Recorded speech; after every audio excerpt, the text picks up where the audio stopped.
XHMNU TDT, Canal 53.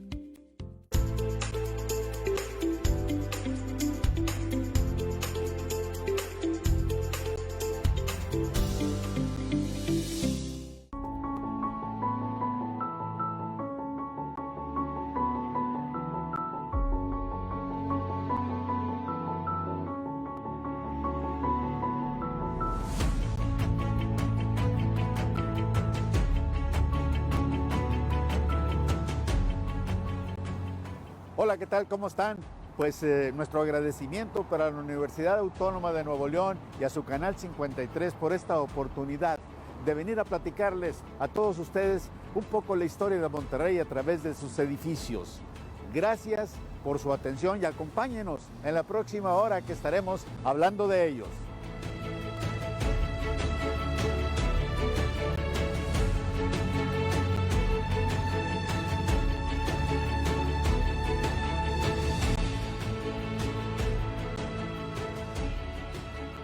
Bien, pues vamos a iniciar nuestro recorrido aquí con la Catedral Metropolitana de Monterrey, que es el último eslabón de una serie de templos que fueron el corazón religioso de nuestra ciudad. En el primer asentamiento al norte del río Santa Lucía existió un pequeño templo destruido por la inundación de 1611. Al reubicarse la ciudad en el 612, se designó el predio donde está la catedral para edificar el templo de la ciudad. Y para 1639, la parroquia era apenas un pedazo de jacal que llamaban iglesia parroquial, toda descubierta, que se veía el altar mayor y el sacerdote desde la propia plaza. Así que en 1661 se demolió para erigir un segundo templo, siendo su constructor el albañil y carpintero Juan de Montalvo. El primer retablo de la parroquia se construyó en 1671, pero en 1705 de nuevo la parroquia quedó en ruinas y se reedificó. Luego un incendio la destruyó en 1709 y su reconstrucción terminó hasta 1716. El gobernador José Antonio Fernández de Jáuregui informó en 1735 que la iglesia parroquial era de cal y canto. El Papa Pío VI creó en 1777 el obispado de Linares, nombrando su primer obispo Antonio de Jesús Sacedón, y en 1783 al segundo, José Rafael Verguer, quien decidió dignificar la vieja parroquia para que fuera la catedral. En el cruce de Morelos y Zaragoza se instaló en 1817 el primer reloj de catedral, que fue consagrada en 1833 por el obispo José María de Jesús Belenzaray.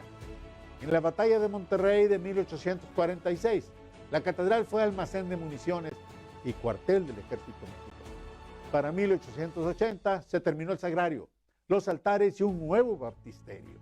Y en 1891 el Papa León XIII convirtió a Monterrey en arquidiócesis. El arzobispo Guillermo Trisler impulsó en el 43 al pintor Ángel Zárraga para iniciar trabajos en el ábside de catedral con un fresco terminado en 1945 con pinturas donde están la Santísima Trinidad, pasajes del Antiguo y Nuevo Testamento, muerte y resurrección de Cristo, María Santísima, la evangelización del Nuevo Reino de León y la santificación del trabajo. La Catedral de Monterrey tuvo el privilegio de que el Papa Juan Pablo II orara ahí en 1990. Su historia es paralela a la de nuestra ciudad. Es el corazón de la religiosidad de millones de católicos que viven en 3 estados y las diócesis sufragáneas de Linares, Tampico, Matamoros, Piedras Negras, Ciudad Victoria y Nuevo Laredo, además de la nuestra, de la ciudad de Monterrey. Continuemos nuestro recorrido.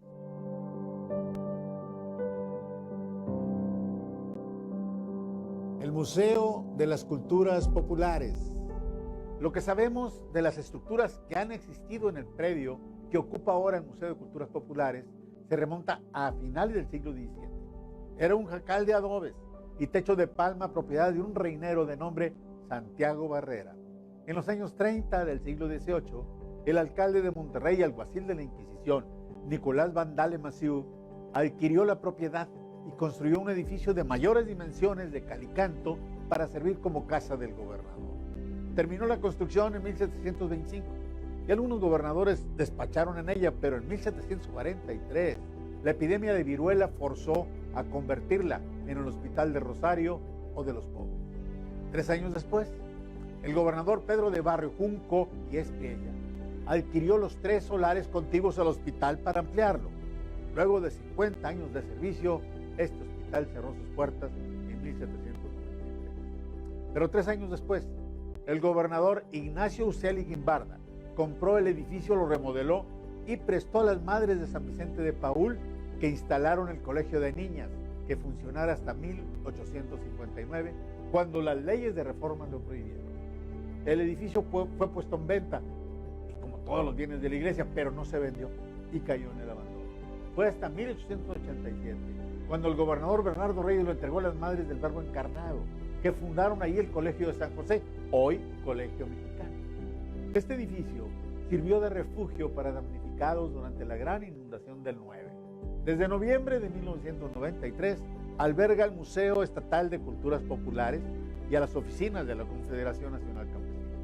En 2010, con motivo del bicentenario de la independencia, se regeneró toda esta manzana, reconstruyéndose fachadas y techos en coordinación con el INCA.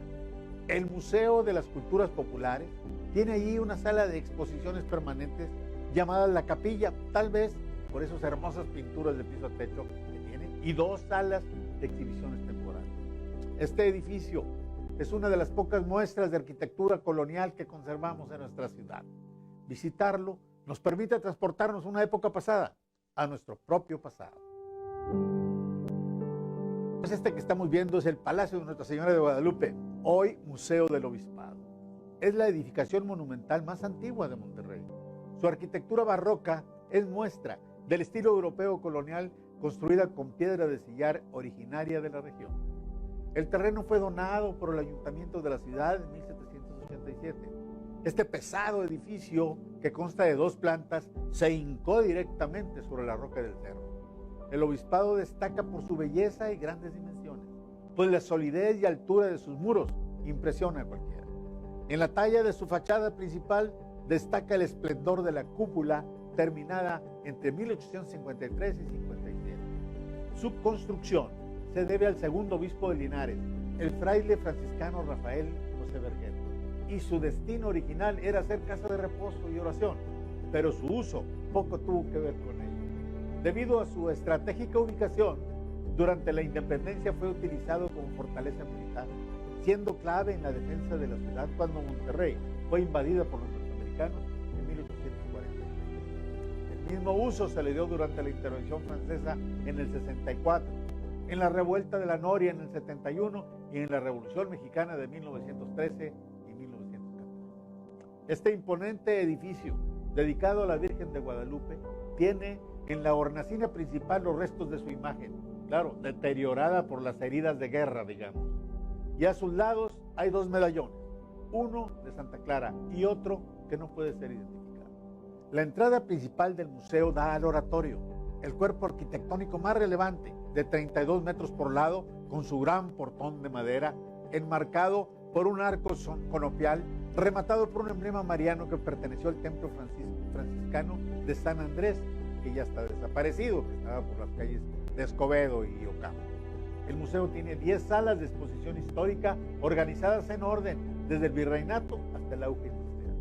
Durante su vida estuvo por un buen tiempo abandonado, pero cuando llegaron las terribles epidemias de 1898 y 1903, fue utilizado como lazareto, que es el establecimiento sanitario para aislar a los infectados o sospechosos de estarlo de enfermedades contagiosas. Y hasta paradójicamente fue usado también como cabaret en 1920. En 1946 se restauró por primera vez y una década después se inauguró como museo. En 1998 se reconstruyeron los corredores y las arcadas de la fachada principal y se decoró el interior de la cúpula del oratorio. Es uno de los edificios más emblemáticos que tenemos en Monterrey.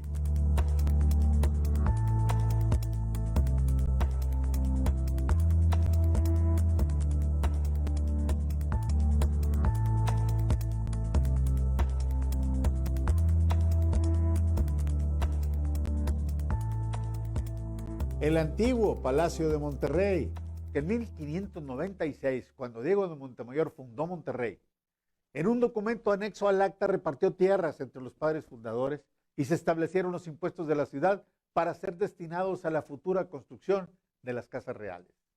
No se sabe si en el primer asentamiento de la ciudad, antes de la inundación de septiembre de 1611, había casas reales. Pero al trasladar la ciudad hacia la hoy Plaza Zaragoza, el Justicia Mayor de la ciudad, Diego Rodríguez, entregó un terreno para construir las casas reales en donde está ahora, aquí el Museo Metropolitano. Era un modesto edificio con una sala grande que servía de despacho del presidente municipal y también de la sala de reuniones de Cabildo. Había otra oficina para el secretario y el archivo, además de la cárcel y los corrales municipales, que los corrales eran un concepto diferente al que actualmente tenemos. Este edificio de las Casas Reales se inundó en los años del 36, 1642 y 1648, cuando las copiosas aguas derribaron muchas construcciones en la ciudad. Para 1655 ya estaba reconstruida la sede del Ayuntamiento Reinero, que tenía ahora más espacios, separando el despacho del alcalde de la sala de Cabildo. Las Casas Reales cambiaron con la independencia para ser el Palacio Municipal. En la vida independiente hubo cabildos federalistas y centralistas, electos, impuestos, populares e impopulares. Durante la ocupación militar de Estados Unidos, este antiguo Palacio Municipal fue el único edificio público de la ciudad donde ondeaba la bandera nacional, aunque, como otros edificios públicos, fuera dañado por las escaramuzas de la guerra. En el siglo XIX, el edificio fue mejorado. La remodelación más seria fue la del arquitecto Papias Anguiano en 1853, que edificó parte del segundo piso y talló el escudo de la ciudad que todavía se alcanza a ver. Y otra en 1887 en la parte noroeste del inmueble, pagada precisamente por el Colegio de Abogados. El edificio de las antiguas Casas Reales fue rebasado por el crecimiento de la ciudad y en 1974 el ayuntamiento que presidía Leopoldo González Sáenz, junto con el Colegio de Arquitectos, convocó un concurso nacional del diseño de un nuevo palacio municipal y lo ganaron un pool de arquitectos locales integrados por Albuerne, Ayópolis, Villarreal y César Flores. 2 años después de terminado el nuevo Palacio Municipal, en 1978, el antiguo inmueble fue sede del Poder Judicial y del Tribunal Superior de Justicia. En 1989 fue el Museo de Historia de Nuevo León hasta 1995 que el gobierno del estado lo devolvió al Ayuntamiento de Monterrey para ser convertido en el Museo Metropolitano de Monterrey como actualmente se encuentra.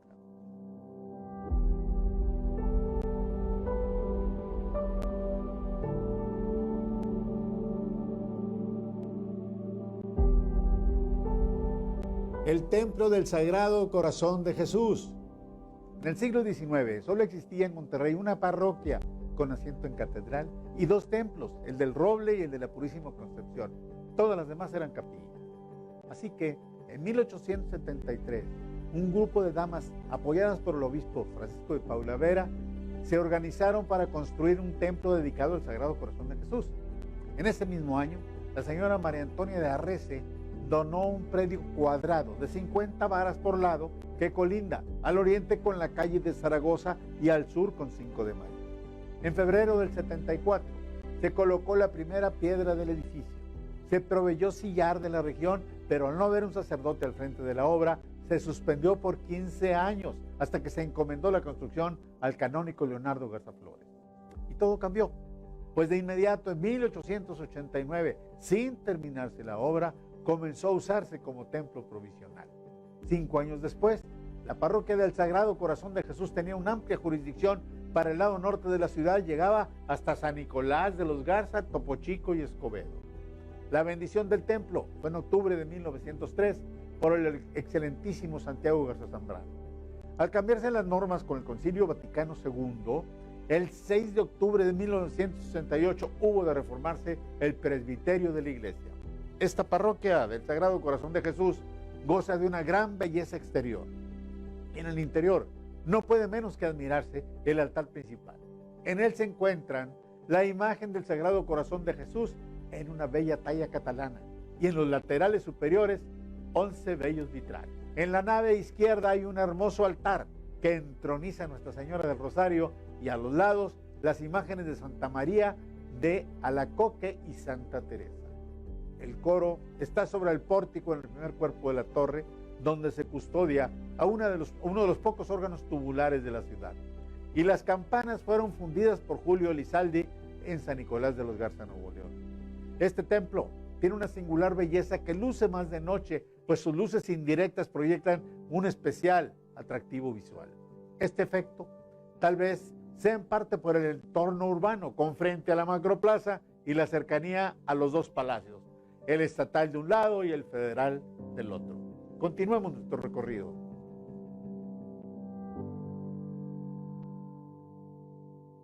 Bien, pues ya estamos aquí en la Estación del Golfo, este hermoso edificio de la época colonial. Al año de 1882, todas las mercancías se trasladaban en los llamados convoyes. Tenían que acompañar de guardias armadas, pues la inseguridad en los caminos era grande. O sea que lo de ahora no es novedad. Hasta que el 30 de agosto de 1882, a las 8 de la noche llegó a Monterrey el primer tren de ferrocarril a una estación provisional. Y ya todo cambió. A principios de 1890 se iniciaron las gestiones para construir en Monterrey una estación formal de ferrocarril que conectara a Monterrey con el Golfo Mexicano. El arquitecto inglés Isaac Taylor diseñó el nuevo edificio y lo construyeron los contratistas norteamericanos J.R. y W. Price, quienes iniciaron la obra en 1891, concluyéndolo 5 años después. El edificio consta de 4 pisos y un ático. Durante el Porfiriato, esta bella estación, conocida nada más como la Estación del Golfo, fue símbolo de orgullo y modernidad. A ella llegaron los trenes que transportaron el presidente Porfirio Díaz y después el candidato Francisco I. Madero. La estación contaba con una sala de espera, andenes, patios de carga, un restaurante, oficinas de correos, telégrafos, además de estancias para los conductores, y ahí estuvo el primer baño público de la ciudad. Además de los ferrocarriles provenientes del centro de la República, a fines del siglo XIX fueron agregándose destinos regionales: Cadereyta, Montemorelos, Linares, Ciudad Victoria y Tampico, ya en el Golfo. Pero en la Revolución, las tropas constitucionalistas la convirtieron en campo de batalla y cuartel general. Pasado el tiempo se construyó otra terminal ferrocarrilera y esta se clausuró en el 34. Estuvo abandonada hasta que en 1973 comenzó a utilizarse como un recinto cultural para todo el estado de Nuevo León, y por acuerdo presidencial el edificio fue cedido al gobierno estatal y actualmente ya no pertenece a Ferrocarriles Nacional. El edificio se restauró para alojar a la Casa de la Cultura de Nuevo León y en 1976 empezó a operar como recinto de las diversas manifestaciones culturales del estado. Cuenta con la librería El Tren, el Centro Regional de Información, Investigación de la Literatura en el Noreste y el Cine Club Gabriel Figueroa. Además, el Centro de Compositores y Escritores está ahí, sin faltar el Museo del Ferrocarril. Hoy día tiene hasta un elevador para darle servicio a los visitantes.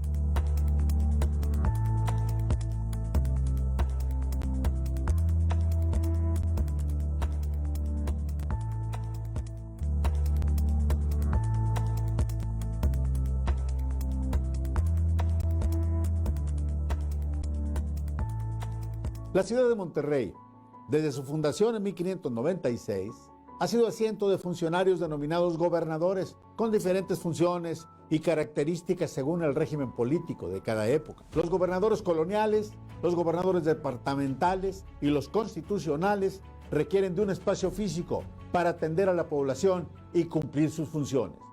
Por costumbre colonial, llamamos palacios a estas estructuras. El Palacio de Gobierno se ubica en el extremo norte de la macroplaza, en el sitio que fuera una plaza rescatada de las aguas del río Santa Lucía que corría cerca de la calle 15 de Mayo. Este lugar era llamado Plaza de la Concordia y la construcción de nuestro palacio inició gracias al gobernador Bernardo Reyes en 1895, concluyéndose en 1908. Su diseño y construcción estuvieron a cargo del ingeniero Francisco Beltrán. El edificio mide 51 por 88 metros. Está revestido de cantera rosa traída desde San Luis Potosí. El edificio es considerado un monumento nacional por el INAH. En particular, el vestíbulo, a cuyos extremos se despliegan las escalinatas de granito, construidas en 1926. En la planta A baja, hay un amplio y elegante patio. Este patio está en el mero centro del edificio. Está delimitado por columnas cuadrangulares que rematan en unos bellos arcos elípticos. Hay también 4 patios laterales de menores dimensiones. En la parte alta, las columnas son circulares y estriadas, rematadas también con arcos elípticos. Allí en la planta alta, además de la oficina del gobernador del estado, hay algunas otras áreas de estilo neoclásico, como son el Salón Polivalente, el Salón de Recepciones Benito Juárez, la Secretaría General de Gobierno y el Salón Fray Servando Teresa de Mier. Nuestro Palacio de Gobierno es una joya arquitectónica y política. En sus geométricos espacios se esculpió nuestra vida republicana y enmarcaron las grandes decisiones, las más importantes de los últimos 100 años. Durante un largo siglo no hubo decisión importante en el solar nuevoleonés ajena al gobernador, jefe natural del Palacio de Gobierno. El Palacio Federal. Luego de que la Revolución Mexicana triunfó y sus gobiernos se estabilizaron, hubo necesidad de dotar al país de instalaciones públicas que brindaran los servicios sociales que habían nacido del nuevo orden constitucional. Además, había urgencia de competir con el porfiriato, aún grabado en la mente de las personas. En Nuevo León, fue el gobernador Aarón Sáenz quien comenzó esa nueva revolución, construyendo varias escuelas y un palacio federal donde se concentraron las hasta entonces dispersas dependencias federales. Sobre una plaza llamada de la República, con frente de la calle Washington entre Zaragoza y Suazua, en el año 1928 empezó a construirse el Palacio Federal. Su diseño se le encargó al arquitecto Augusto Petrocelli. El edificio tenía 10 plantas y un sótano, siendo por 3 décadas el edificio más alto de la ciudad. Tiene una escalinata principal en la entrada norte y otra en la entrada sur que le dan perspectiva de edificio importante. Pues para observarlo es necesario que la persona levante la vista. Las 2 puertas exteriores, tanto la norte como la sur, son monumentales. Consisten en unos vanos de arco triunfal de 3 pisos, acristaladas con una fuerte estructura de madera. Ambas puertas son rematadas con sendos escudos heráldicos y paneles alegóricos en autorrelieve que agotan el espacio para sujetar la visión del conjunto. Al integrarse a la macroplaza, queda como el inicio de ella, por lo que la puerta sur lleva prioridad, porque mira a la Plaza de la República, que inaugura una serie de plazas englobadas en una de las 4 plazas más grandes del mundo. En el Palacio Federal se instaló la oficina de correos, las oficinas de Hacienda y un juzgado unitario de circuito, y luego se instaló la oficina de ensayos, es decir, la oficina de un perito químico al servicio del Estado. El gobierno federal suscribió en los años 90 un convenio con el estatal para que éste lo utilizara en aspectos relacionados con la cultura. Por ello se han instalado dependencias con esa vocación. Incluso la Secretaría de Obras Públicas se hospedó ahí por un tiempo. El Palacio Federal de Monterrey es un edificio icónico de nuestra ciudad.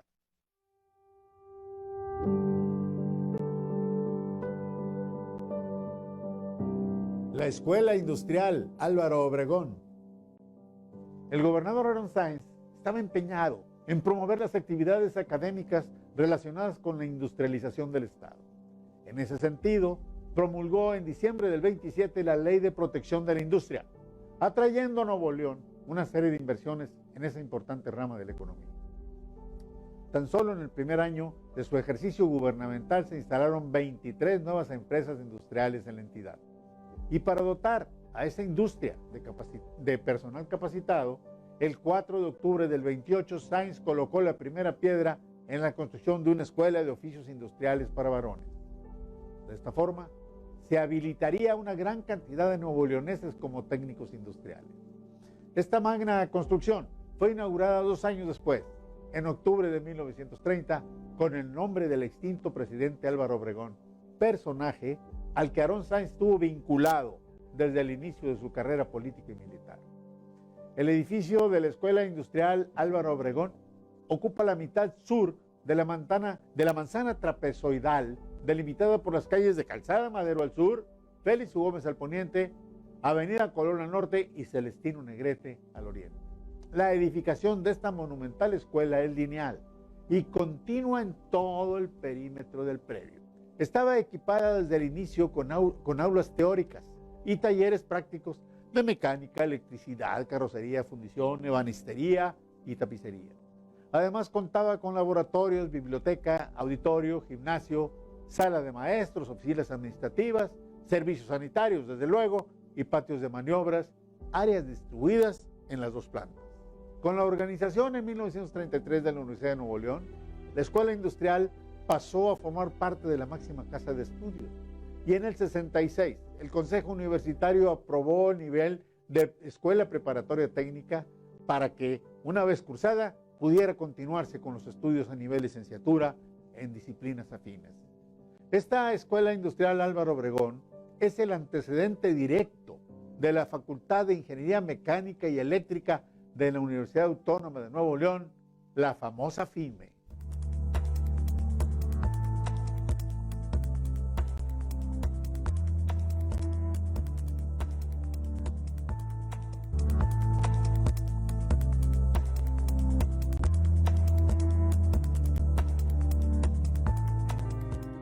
La Basílica de El Roble. Este templo, ubicado en 15 de Mayo y Juárez, tiene una historia más antigua que la propia ciudad de Monterrey, fundada por Diego de Montemayor en 1596. Frailes franciscanos que venían de Saltillo trajeron una imagen de la Santísima Virgen. Esa imagen fue colocada en el hueco de un roble por Fray Andrés de León en 1592, donde permaneció los años siguientes, sirviendo de oratorio para frailes y cada vez más numerosos indios conversos. Fue hasta 1780 que el obispo Rafael Berger levantó la primera capilla para la Virgen del Roble y publicó una novena para su devoción. Más tarde, en 1817, el Ayuntamiento de Monterrey entregó a la iglesia un solar para construir un templo que se construyó con materiales sencillos que pronto se deterioraron. Este templo fue aderezado a fines del siglo XIX con una cúpula, obra del prestigiado arquitecto Alfredo Giles. Estando considerada como la iglesia más artística de toda la República, la cúpula se derrumbó el 24 de octubre de 1905. Por cierto, la imagen de la Virgen milagrosamente quedó intacta. En 1910, sobre las ruinas del templo, el arquitecto Lisandro Peña la restauró, basándose en las basílicas romanas. Para ese año, el Papa Pío IX había autorizado que la iglesia fuera basílica, es decir, lugar de peregrinación y de indulgencia para los fieles. Arriba se encuentra la figura original de la Virgen del Roble, una maravilla. Sus ventanales dan iluminación natural al interior y un toque de decoración a la iglesia. La torre de 75 metros de altura originalmente no tenía reloj. Por cierto, esta torre es similar a la de la iglesia de Santa María in Cosmedina en Roma. Por iniciativa del alcalde Pedro F. Quintanilla, se promovió la instalación de un reloj en la torre para darle al ciudadano de la calle, decía don Pedro, el pretexto de gozar el tiempo y conocer el correr de las horas. La relojería poblana del Centenario, primera fábrica de relojes monumentales de Latinoamérica, construyó el reloj de 4.20 metros de diámetro en las 4 carátulas con un costo de 627,000 pesos. Bien, pues ya llegamos al edificio del Colegio Civil. Para fines del siglo XVIII, la ciudad había aumentado su población sin incrementar significativamente sus dimensiones físicas. Ante ello, el obispo Andrés Ambrosio Llanos y Valdés propuso en el 93 una nueva traza urbana al norte de la ciudad. Pero diversos problemas políticos y económicos frenaron el proyecto. La única obra que sí se realizó, y a medias, fue el Hospital Nuevo. Pero cuando se avanzaba en la construcción, sobrevino una epidemia de viruela en 1797, que para enero del 98 ya era un gravísimo problema en Monterrey y se suspendieron los trabajos. Sin embargo, el ingeniero de la ciudad, Juan Cruzet, había construido algunas habitaciones perimetrales al lado sur y aún, estando inconcluso, sirvió como hospital ante las epidemias que asolaban Monterrey. Hasta que de 1814 y 1820, el general José Joaquín de Arredondo, comandante militar del Nuevo Reino de León, encargado de perseguir a los insurgentes, ocupó los restos del hospital para convertirlo en un cuartel militar. Luego de la independencia, sería usado intermitentemente como cuartel. Fue ocupado por las fuerzas invasoras del ejército estadounidense y en 1848, desocupada la ciudad por los norteamericanos, el gobernador Parás, José María Parás, le hizo algunas ampliaciones y ajustes para servir mejor a las labores militares. Luego lo ocupó el ejército francés entre 1864 y el 67. Los invasores lo tomaron con la intención de hacerlo el centro del gobierno imperial. Con las leyes de reforma en materia educativa, a partir de 1870 el edificio fue condicionado para ser utilizado como un colegio civil, es decir, una institución de educación científica y tecnológica. Durante el gobierno de Reyes, de Bernardo Reyes, de nuevo se modificó el edificio quedando dividido en tres partes. En estos tiempos comenzó a funcionar como una escuela nocturna para obreros. Entre los años del 33 y 39, la edificación tomó su aspecto actual con una importante remodelación dirigida por el ingeniero José Manuel Curiel y comenzó a funcionar como preparatoria de la recién nacida Universidad de Nuevo León. En 2007 se modificó todo el conjunto para convertirse en el Centro Cultural Universitario. También se modernizó el aula magna con capacidad para 600 o 700 butacas y sistemas modernos de luces y sonido. Este hermoso edificio alberga todas las expresiones culturales, no solo de la Universidad Autónoma de Nuevo León, sino de toda la ciudad y del estado. El servicio que presta a la ciudad el Colegio Civil es gigantesco. La Basílica de la Purísima. En algún momento, antes de 1716, llegó a nuestra ciudad una india tlaxcalteca de nombre Antonia. Entre sus pertenencias, ella traía una imagen de la Purísima Concepción de la Virgen María. La leyenda dice que ante una fuerte avenida de aguas del río Santa Catarina, amenazaba con desbordarse como costumbre, y esta mujer colocó la imagen de la Virgen en uno de los meandros del río y el agua se calmó. Desde ese momento, y en el lugar donde estaba el jacal de Antonia, en el Camino Real a la altura de la Plaza de los Arrieros, hoy calle Hidalgo y Serafín Peña, se instaló una capilla para veneración de la Madre de Cristo. Años más tarde, en el 1794, la pequeña capilla se convirtió en parroquia y empezó a levantarse un templo de sillar alto y angosto con el nombre de Parroquia de la Purísima Concepción de María. En febrero de 1941, durante el primer Congreso Eucarístico de Monterrey, el arzobispo José Guadalupe Ortiz y López permitió que el arquitecto Enrique de la Mora presentara un proyecto de construcción del primer templo moderno en el país. En la construcción del nuevo templo, de la Mora aprovechó elementos que optimizaron los esfuerzos estructurales derivados de las bóvedas y los arcos, utilizando en la estructura concreto hidráulico.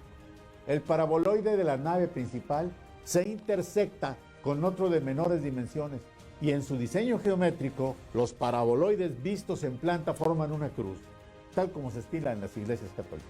Como revestimiento se aprovechó la piedra de la excavación en la capilla subterránea, tanto en los muros parabólicos laterales como en la torre de 43 metros de altura desde el suelo, más otros 3 con que remata la cruz. Bueno, pues ya es una altura muy respetable. En el frontispicio se colocó una imagen de la Purísima en barro cocido de 6,5 metros, creación de Adolfo Lamner Mayer. Con esta obra de la Iglesia de la Purísima, Enrique de la Mora Palomar obtuvo el Premio Nacional de Arquitectura en el año del 46.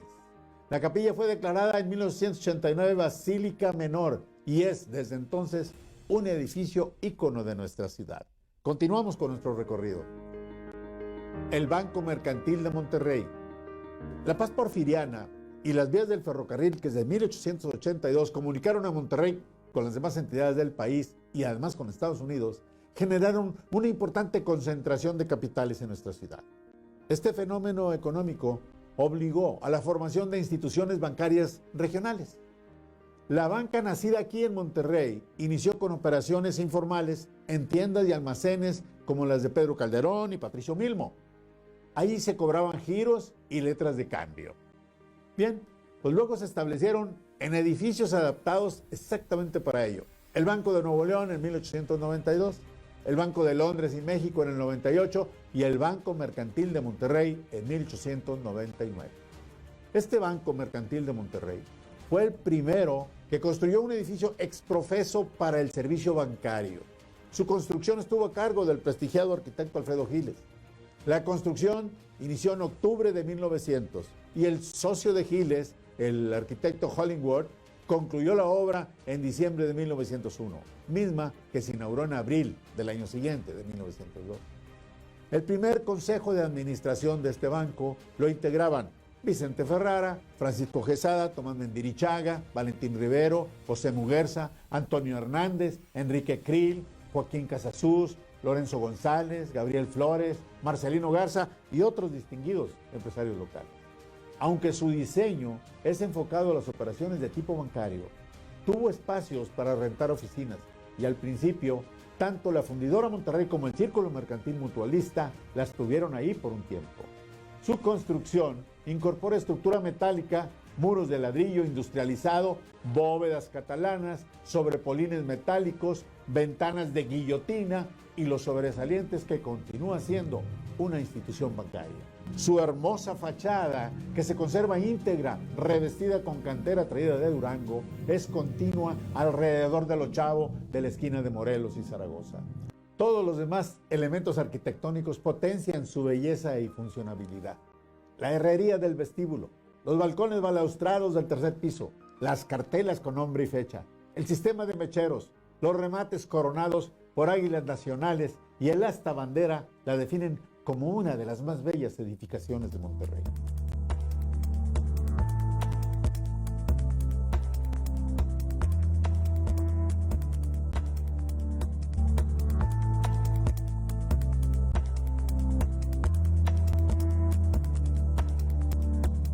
Bien, pues ya llegamos al Casino Monterrey. En 1864, la administración establecida por los franceses en la ciudad todavía trajo cambios culturales importantes. Sin embargo, estas modificaciones a la vida local derivaron en una mayor segregación social. A consecuencia de esto, surgió entre algunos hombres de negocios la idea de establecer en la ciudad un casino para la convivencia de las clases altas. Esta organización social tomó el nombre de Casino Monterrey. El Casino Monterrey inició actividades en distintos locales rentados, hasta que en 1887 se adquirió la esquina sur de las calles de Suazua y Abasolo. En ese mismo año ingresaron como socios don José Eleuterio González, Gonzalitos, y el gobernador Bernardo Reyes. Se construyó un edificio de 2 pisos. El proyecto fue del socio José María Videgaray y la dirección de la obra del ingeniero Francisco Beltrán Otero, el que construyó el Palacio de Gobierno, inaugurándose en junio de 1890. Se adquirieron los lotes vecinos al oriente y el edificio se pudo ampliar en 1906. Llegó hasta la calle Doctor Cos con la dirección del arquitecto Alfredo Giles, nada menos. Sin embargo, este edificio se quemó en julio de 1914, un incendio originado por fallas eléctricas. Así que se tuvo que demoler ese edificio siniestrado, pero se inició otro de nuevo con diseño de Giles. La construcción se encargó al contratista sanpetrino José María Siller, iniciándose las obras en septiembre del 21 y se inauguraron el 31 de diciembre de 1922. El edificio es semejante al anterior. A la altura de sus pisos, la techumbre translúcida del pórtico y la pesadez del volumétrico cuerpo le dan una sensación de señorío que se comprueba una vez ingresando al lobby. Ahí se encuentra una pared a mano derecha en donde está la lista de quienes han presidido esta institución privada. En 1946, el ingeniero Armando Revisé y el arquitecto Guillermo Belden modificaron la distribución interior, logrando mayores espacios. A partir de esa fecha, se han hecho muchas adecuaciones de acuerdo a las necesidades de los socios y la mayor es tal vez la del arquitecto Pani, que en el 56 modificó su fachada cancelando vanos a las ventanas y los balcones que proyectan una imagen más sólida aún del edificio. Es un lujo realmente contar con un edificio privado de esta calidad en Monterrey.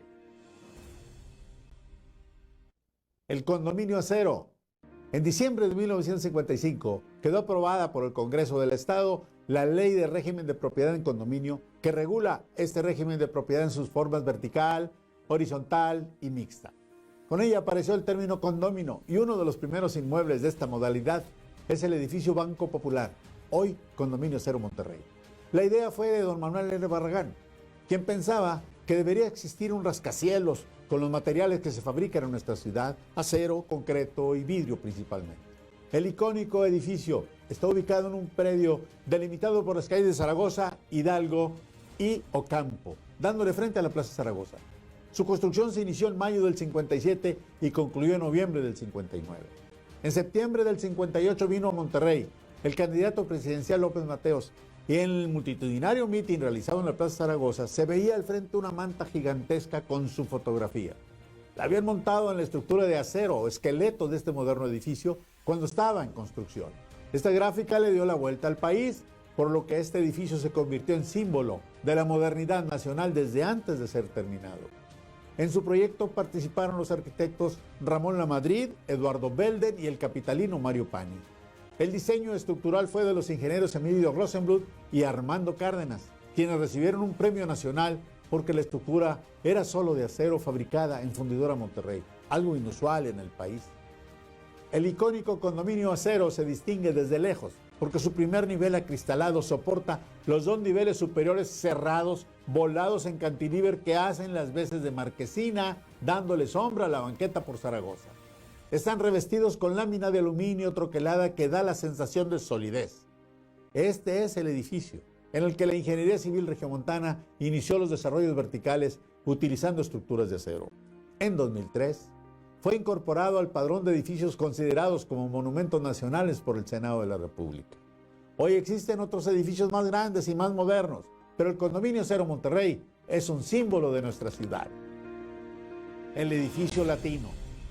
Este edificio, antes lo conocíamos como el Condominio del Norte, está localizado en las calles de Escobedo y Juan Ignacio Ramón. Fue durante décadas el edificio más alto de Monterrey y de todo el noreste mexicano. Su construcción comenzó en el 63 y finalizó en 1965, convirtiéndose en un emblema para el Estado. El propietario original del edificio era el ingeniero Ismael Garzate. El diseño y la construcción del edificio estuvieron a cargo de Jesús Fernández Guerra y Eduardo Padillas Martínez Negrete. Su vocación original fue de arrendamiento de oficinas y para construirlo se utilizaron materiales, pues básicamente los clásicos, que eran entonces el concreto armado, el aluminio y el vidrio. El edificio latino tiene una altura de 100 metros, pero arriba tiene una estructura de antena de 40 metros, entonces ya en total son 140 metros de alto. Entre piso y techo de cada uno de los niveles hay 3.62 metros y el área total del rascacielos entonces es de 1.14 hectáreas. Consta de 30 pisos y 2 niveles subterráneos de estacionamiento. Una de sus características que lo hacía novedoso en su tiempo es que sus elevadores eran los más rápidos de Monterrey, hasta miedo nos daba subirnos. Ha sido sede de las más importantes constructoras, como la del ingeniero Ernesto Marroquín Toba, la del ingeniero Antonio de Treviño y la de Juvencio Villarreal Concretos S.A. Así también como de varias estaciones de radio, como Televisión Nuevo León, oficinas de gobierno en general, el Tribunal Contencioso Administrativo del Estado de Nuevo León. Fue el edificio más alto del área metropolitana de Monterrey hasta 1991, que fue desplazado por la Torre Comercial América, que está en San Pedro Garza García. Pero si se toma en cuenta la estructura de la antena, que da un total de 140 metros, el edificio fue desplazado hasta el año 2000 por la Torre CNCI, que es ahora Torre Avalanche, de 167 metros, que está enseguida precisamente del anterior. Y hoy el edificio latino es el edificio número 58 más alto de México. Nos da una presencia muy importante a los ingenieros de Monterrey, de Nuevo León y de México. Gracias por acompañarnos en este recorrido. Estimados televidentes, pues hemos llegado al final del recorrido por estas grandes instalaciones que son los edificios de Monterrey. Muchas gracias por habernos soportado todos estos minutos, pero además queremos agradecerle a la Universidad Autónoma de Nuevo León, especialmente a su Canal 53 por habernos permitido hacer estas grabaciones. Realmente es importante que conozcamos Monterrey, esta ciudad hermosa, digna de ser comentada y presumida a propios y extraños, requiere ser conocida y para ello se necesita conocer sus edificios. Los edificios históricos de Monterrey son los edificios que le dan vida a nuestra ciudad.